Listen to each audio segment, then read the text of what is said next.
We are the restaurant brokers, and we sell restaurants. We started the nation's largest restaurant brokerage firm over a decade ago. Atlanta, Georgia was our starting point, but our brand is spreading nationwide. We define restaurant brokerage and help buyers just like these. Our dream, our goal, open up a restaurant, loving life, serving people breakfast and lunch, and then enjoying the rest of the day with them and ourselves. Buying an existing restaurant, leasing a closed restaurant space, or purchasing a restaurant franchise. We help buyers satisfy their appetite for acquisition.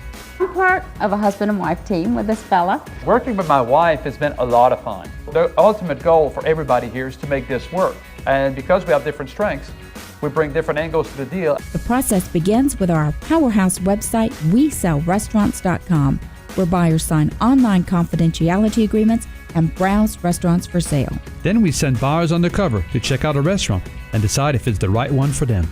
Buyers get our proprietary business analysis tool with all the financial details on the business for sale. After studying the restaurant inside and out, it's back to our office. We're deal makers. We write contracts and negotiate terms for buyers and sellers. That's why we sell more restaurants than any other firm in the nation. We are the restaurant brokers. Our name says it all.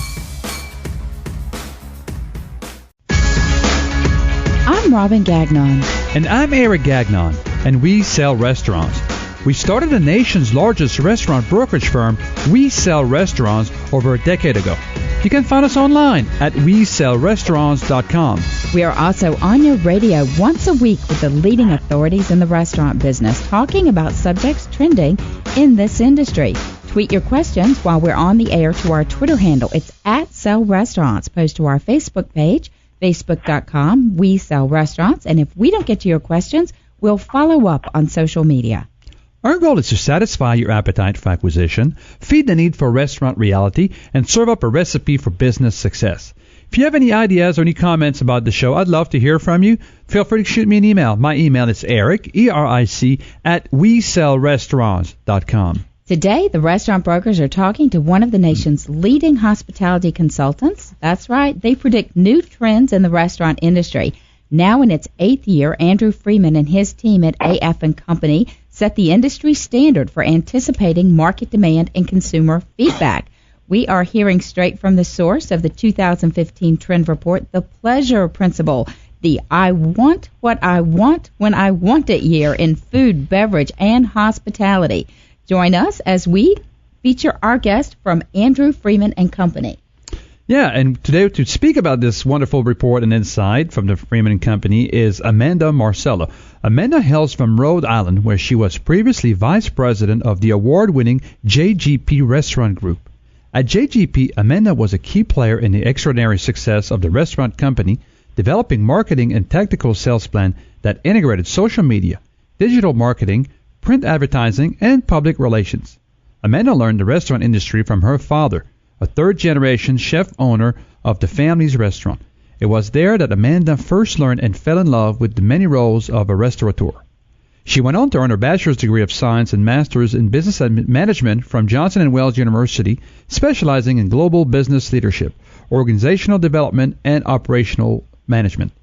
At AF&Co, Amanda leads the agency's account teams, encouraging continuous improvements and growth in deliverables, as well as ensuring client satisfaction.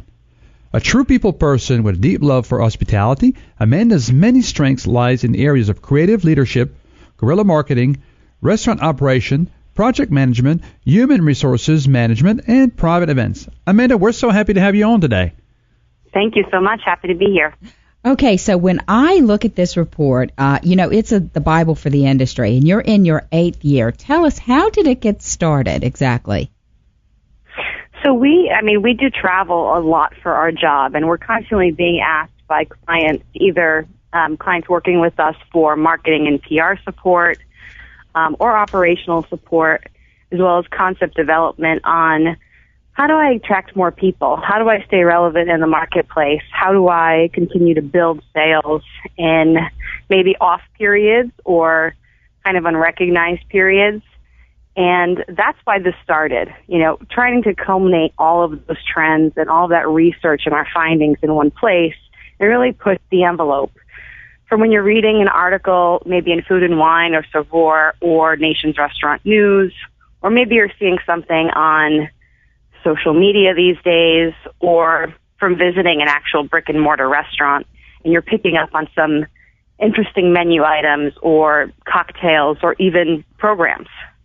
So we started compiling these all into one place and looking nationwide. Whenever we find a trend, we research another instance, an example of it across the country, and we try to go as far as and wide as we can to make sure that the trend really has validity. So that's how it started about 8 years ago. And each year this report has a theme. We do a really creative cover, and it has, a purpose. This year's report is basically speaking to the millennial generation. If you're looking at any marketing if you're looking at any marketing news and trends, you'll find that everyone's trying to figure out, from Procter & Gamble to Starbucks, how to reach these millennials. So our report is completely about reaching that group, that kind of I want what I want when I want it, changing the way they demand their goods and services. I love this title, the I love what I want when I want it. I don't think you could have summed up the millennial generation any more perfectly, any more succinctly than that messaging. And it's truly very intriguing to me. So let's do a deep dive into a couple of those trends. I think Eric has a few things on his mind about that. Yeah, I want to kind of ask you, though, first, for the benefit of our listeners, and this is not, do all this stuff, change it tomorrow and everything like that, right? These are trends and things. So how do you guys kind of share advice with your clients as far as, hey, how do I integrate some of this into my my day-to-day business before we a little deeper into your report? Sure. And I think it has to make sense for the concept. That's what we always say. If the trend is spreadable, curable meats, and you're a, Californian or a very vegetable or health-focused restaurant, you're obviously not going to apply to that trend. There's a lot of trends like that really just don't make sense for the specific concept. And that goes back to why it's so important to know who you are and know who your audience is. And make sure you're true to some of those pillars before you adopt all these trends to try to be everything to all people. And we really try to put forth a trend and integrate a trend with a concept that has a fit, there's a connection, there's a tie, or we can do it really well. And we also test it. We don't just, we encourage that, they chat with their regulars on it. They run something like this trendy dish or presentation or cocktail as a special to kind of gauge the interest of the staff and the key team members, as well as people that are visiting the restaurant frequently. So one thing I loved about your trends is this index you do at the front, and where you say yesterday, today, and tomorrow. So you're saying, and I'll give a great example, beets are so yesterday, cauliflower is today, and radish is for tomorrow. So you're saying what's on trend for now and looking into the future, correct? Right, and we see things that are basically over, like the apple martini. Mm-hmm. That's over, right? If you're putting an apple martini on your menu now, you're behind the game. You're going to be perceived as, people might order it and it might be great, but it's in the past. So it'd be like the year 2000 call and they want their drink back, basically. Yeah, yes. And then, the kind of the cocktails with all sorts of molecular influence and kind of smoking and on fire and these sorts of things. That's still around, but we're seeing a little bit less of that. The Herman Munster cocktail. Yes, exactly. The green smoke or whatever it might be. And then now we're looking at, again, millennials, they want what they want when they want it. They're looking for straightforward, fast, on demand. They don't want to wait. They want it to be great. They want it to be different, but they don't want to wait 20 minutes for a cocktail. And quite frankly, as an operator, you don't want them to. So, we see that some trends are still we call it still kicking. That kind of nuanced, really special cocktail it's still working. It's still happening. People are still asking for it, and restaurants and operators are still offering it, and it's in their programs. But I think, moving forward, we're seeing this more simplistic approach to cocktails take place, and that's what we expect to see. Now, are we expecting, I know because you said tomorrow's old-fashioned, so come to mind like a Manhattan maybe, but are we expecting millennials are expecting a new spin to the Manhattan, or just a good old classic with just really good quality liquor in it? Which one would it be? A good old-fashioned is definitely what they're looking for, but they're probably really interested in what are you using to make that cocktail? Where did it come from? And what's the story behind that producer? And really knowing that, which kind of elevates the requirements of your bar and your service personnel, that's what they're looking for. They want a story. They want something they can hold on to. If you sell the story of an old-fashioned and why it's great, people in the millennial generation, or really anyone, might say, hey, I'll have that. Is that your signature cocktail? Do you think that's what I should have? I'll have it, because they'll hook on to the story. That is so intriguing, and from a marketing perspective, it could not be more spot on. And we've talked about this so many times in our Restaurant Reality segment about whatever you're doing, you have to make sure that it's being communicated in a powerful way. So it becomes more about the messaging than actually the experience itself. That message just becomes embodied in it and part of what you're selling. And one of the things, this is a savvy generation, and they're interested. They know about unique ingredients. They know about foodie news. They know about the farm-to-table movement. They're educated, and they are interested.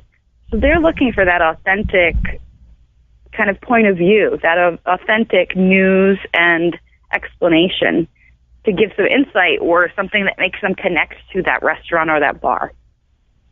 So I'm looking, this is very good information, and I know we're millennials also trying to be healthier, like you said, and things like that. So we're seeing a really switch towards more spices versus fat. So we're seeing some flavors without the fat. We're seeing some more spices. Can you tell us a bit more about where is that going, where it is? Yeah, I think spice was initially known for heat, like pepper. Like, this is really spicy. And there was a lot of spicy and hot foods that kind of came a few years ago, and the world taught us this, and kind of blow your head off spice.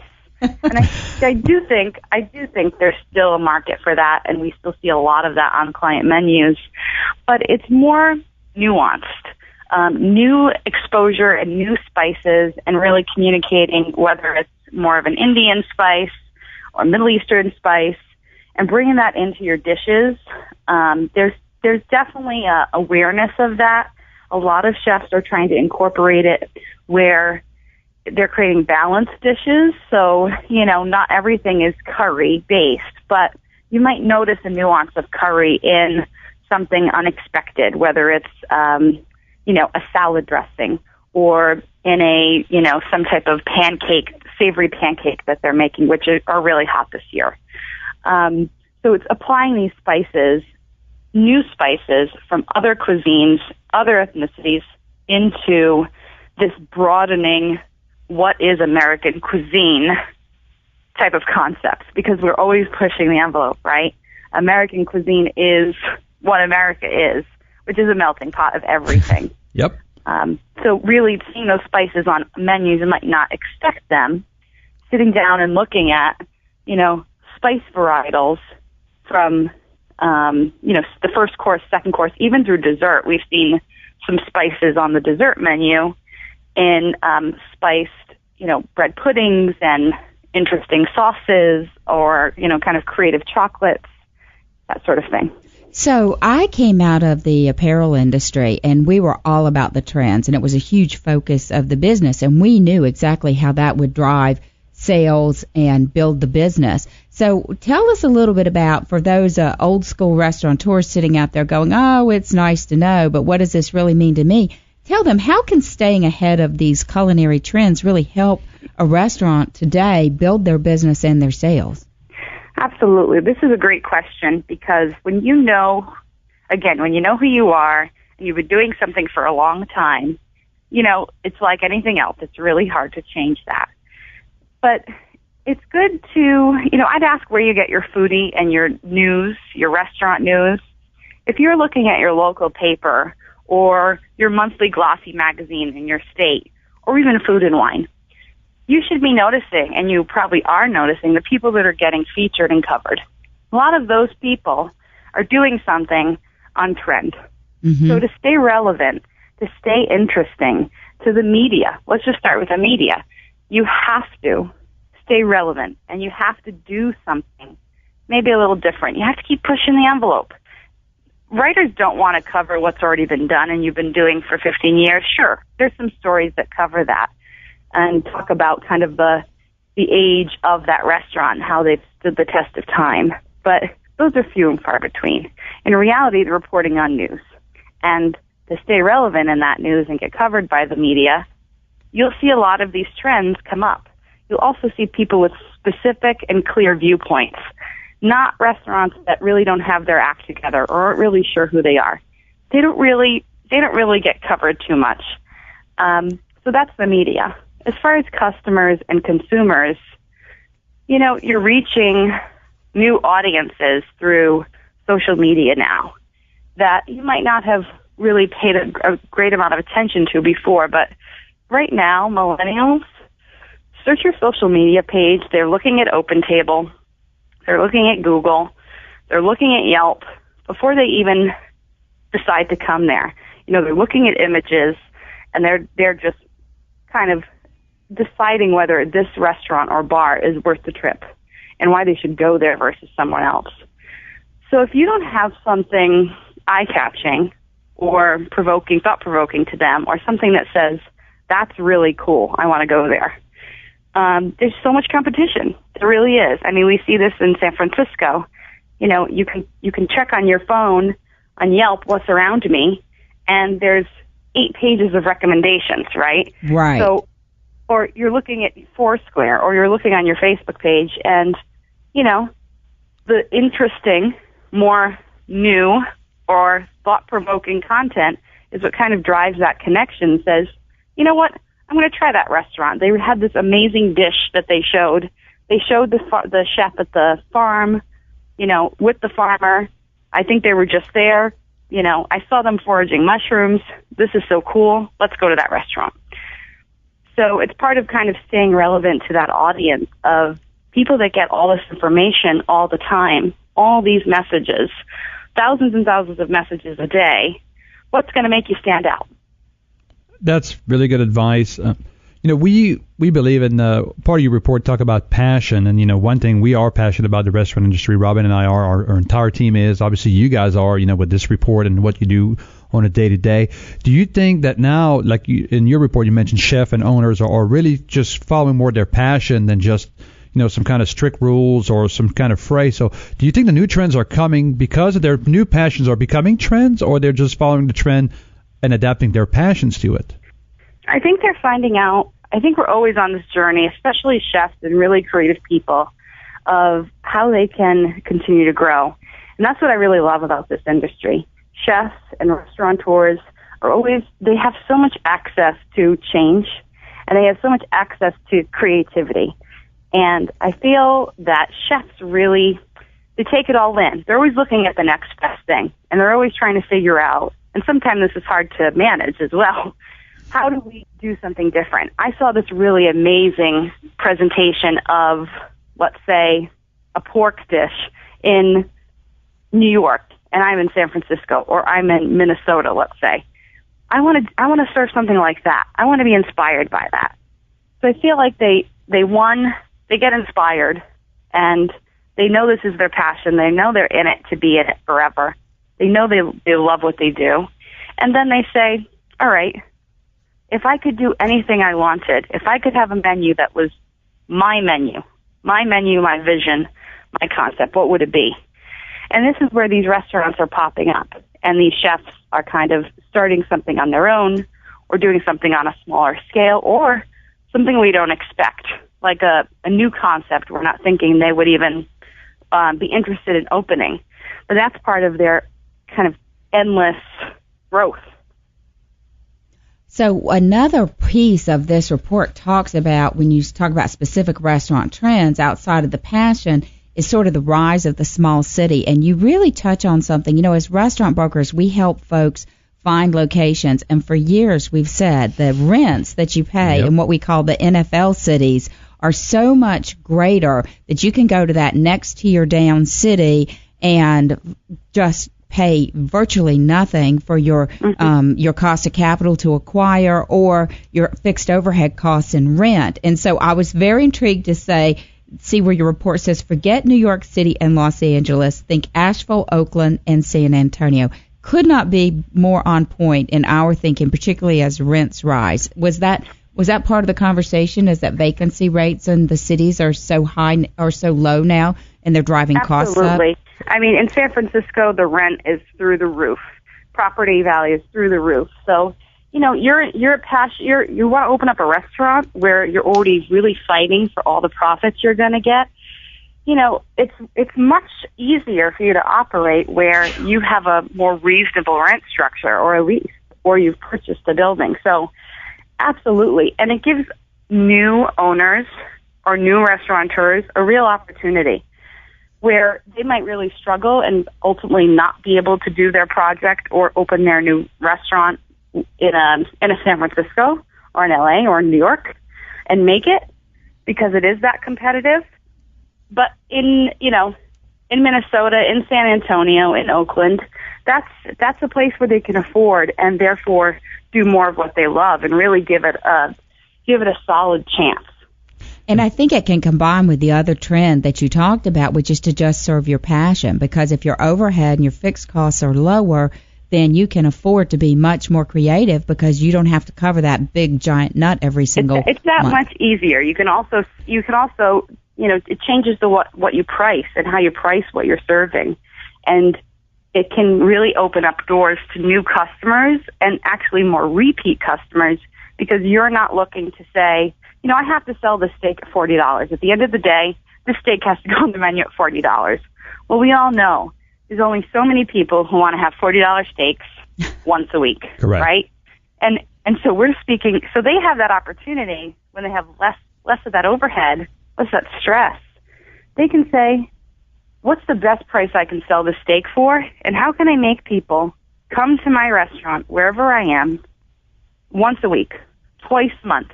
How do I get my regulars to come here? How do I do something that makes me an easy, closest possible to everyday dining destination as I can, so I don't become the worst thing I could become in one of these small cities, which is a destination spot, a special occasion. I go there once a year type of opportunity. At the end of the day, it's all about volume at a restaurant. It gives your servers the buzz. It gives your building the buzz. It gives your reputation a buzz, and it's obviously more money, so it supports the entire dream that you built. That is so true. I mean, this is music to our ears, by the way, Amanda. I mean, as a restaurant brokers, 5-6 years ago, we start telling people in the Southeast, start considering cities out of Atlanta. And you're right, because, I mean, you can make $500,000 in sales but a 20% profit, or you can make $1 million in sales in a larger city but at 8% profit. Exactly. And this is where people are not doing the math properly and have a better lifestyle because they still have a family, their overhead. People are more forthcoming to come work in your place. There's a better pool of labor force in these areas. So I so agree with you, and that's so exciting that you guys bring this to the forefront. And we're going to pause here for a little break. I'm going to turn it over to Robin to take us to the break, and we'll be right back after that.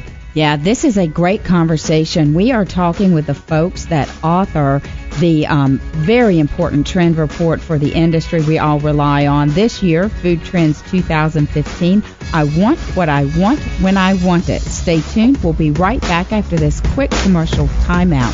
This is Eric and Robin Gagnon, and we are the Restaurant Brokers.